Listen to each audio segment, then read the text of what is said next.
সকাল সকাল চলে গেছিলাম আজকে বাজার। তো বাজারে গেছিলাম হচ্ছে মানে অন্য জিনিস আনতে একটা। তো সেটা পেলাম না, তো কি করব, মনটা খারাপ হয়ে গেল। তো তারপরেই দেখলাম বড় সিলভার কাপ উঠিয়েছে।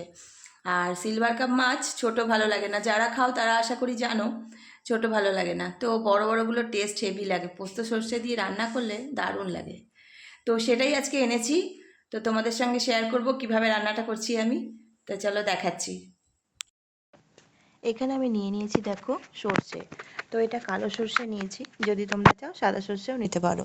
তো আমি কালো সর্ষেই নিয়েছি এখানে, তার সঙ্গে 4টে দিলাম শুকনো লঙ্কা আর 4-5টা দিলাম কাঁচা লঙ্কা।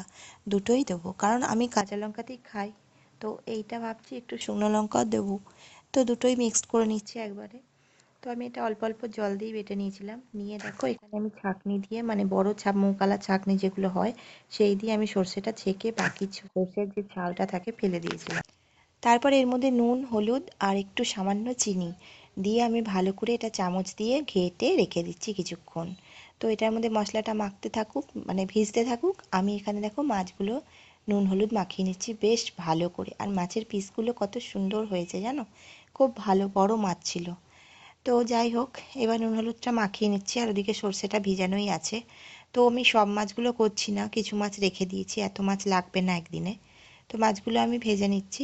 আর এটা তোমার মানে স্টিমটা বাড়িয়েই ভাজছি, কমিয়ে ভাজবো না। আর একটু দেখো এখানে টক দই নিয়েছি, যেটা আমি ব্লেন্ড করে নিয়েছি মিক্সিতে। তার সঙ্গে ব্লেন্ড করে মানে গুঁড়ো করে রাখা চিনিও নিয়ে নিয়েছি, যেটা আমি ওর সঙ্গে মিশিয়ে দিলাম, কারণ টক দই দেওয়ার পর একটু ব্যালেন্স হতে লাগবে তো সেই কারণে। মাছগুলো এখানে খুব কড়া করে ভেজে তুলে নিয়েছি। আর সেই তেলেই দিয়ে দিলাম পেঁয়াজ কুচি।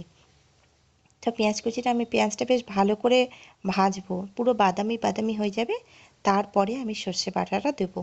এখানে তেল আমি একটু দিয়েছি বেশি করেই, তেলটা আমি এত দেবো না, তুলে রেখে দেবো। তো তুলে রেখে দিয়েছিলাম তেলটা, অতটা তেল দিইনি আমি। এখানে খুব কম তেলেই রান্নাটা করব। পেঁয়াজ ভাজতে যেটুকু তেল লাগে সেটুকুই দিয়েছিলাম, বাকিটা তুলে রেখে দিয়েছি। তো এখানে দেখো টক দই ফাটানো যে দইটা ছিল সেইটাও আমি এর মধ্যে অ্যাড করে দিলাম, দিয়ে ভালো করে মিশিয়ে একটুখানি জল দিয়ে মাছগুলো আমি দিয়ে দিলাম। তো কেমন লাগলো তোমাদের আমার এই রেসিপিটি? খেতে তো অসাধারণ হয়েছে, টক মিষ্টি ভাব হয়েছে। তো এই মাছের ঝোল আমরা খাই না, আমরা এভাবেই খাই, এর মধ্যে পোস্ত বাটা দিলে আরও ভালো লাগে। তো কেমন লাগলো তোমাদের রেসিপিটি জানিও কিন্তু। আর বানিয়ে খেও, আশা করি তোমাদের খুব ভালো লাগবে। তো আজকের মতো আসছি বন্ধুরা, অন্যদিন আবার অন্য ভিডিও নিয়ে তোমাদের সঙ্গে দেখা করব। তোমরা ভালো থেকো, সাবধানে থেকো, টাটা।